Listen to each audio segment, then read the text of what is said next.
Hey, FPL legends! Welcome back to another action-packed episode of FPL Wiki. I'm absolutely buzzing to share my transfer plans and team selection for Game Week 32. But hey, before we dive headfirst into the FPL madness, do me a solid and drop a comment, smash that like and subscribe button. I am so grateful for your support, which keeps this channel going and allows me to post new FPL content every week. Let's quickly review Game Week 31 before moving on to Game Week 32. Overall, I scored a strong 58 points, giving me a giant green arrow to 1.7 million. Here's how it all unfolded. Arsenal drew 1-1 with Everton at Goodison Park, with David Raya conceding from odd penalty. This game week, the defence carried the team. At Selhurst Park, 9-man Crystal Palace overcame 10-man Brighton 2-1 in a wild match that saw 3 red cards given. Even though he failed to keep a clean sheet, Daniel Munoz scored the game-winning goal. In the weekend's most dull match, the Manchester derby, Joko Gvardiol earned all 3 bonus points for his efforts and kept a clean sheet in the 0-0 draw.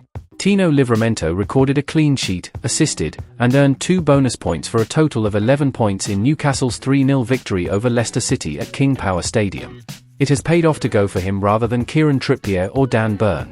Although it is concerning that Anthony Gordon was left out of Newcastle's team, Morgan Rogers scored 9 points off the bench this game week. When Villa defeated Forest 2-1 at Villa Park, Rogers scored the game's first goal. Mohamed Salah and Alexander Isak, 2 of the most captained players, both blanked. For the first time this season, Mohamed Salah blanked in consecutive games. Jean-Philippe Mateta scored the game's first goal and received 2 bonus points for a total of 8 points. It was his 13th goal of the season. Overall, Game Week 31 was a success, and that concludes it. Let's go on to Game Week 32 now. Anthony Gordon is the only injury doubt in the team, and I'm waiting until Friday's Eddie Howe press conference before the game week deadline to make a decision on the England international.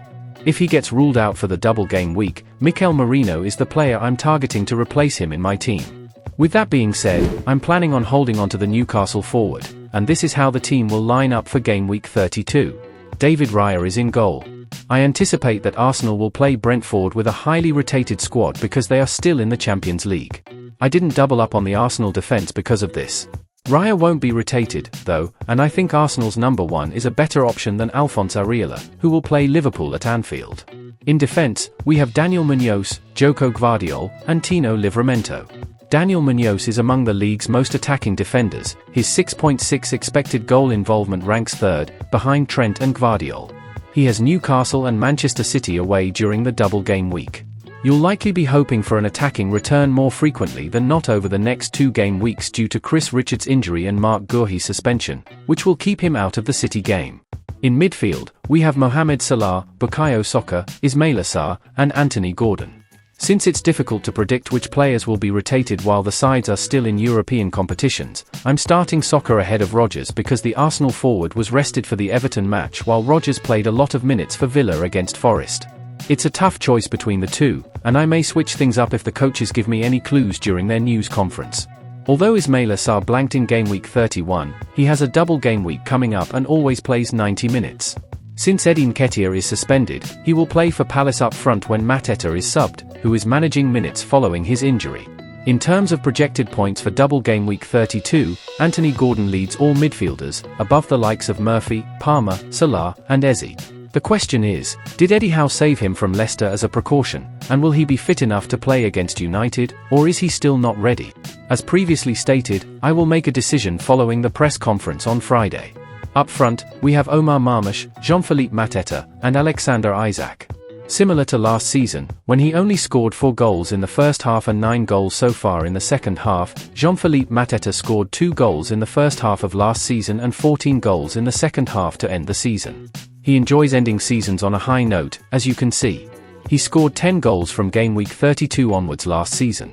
In double Game Week 32, I intend to use my triple captain chip on Alexander Isak. He will play Crystal Palace and Manchester United at home. I can't think of another game week where I would want to use this chip. I'm going to use it this game week on Isak because the only other workable game week that comes to mind is Game Week 36 prior to the FA Cup final. I believe teams may rotate for the final, and I don't want to take the chance. And that's it, legends.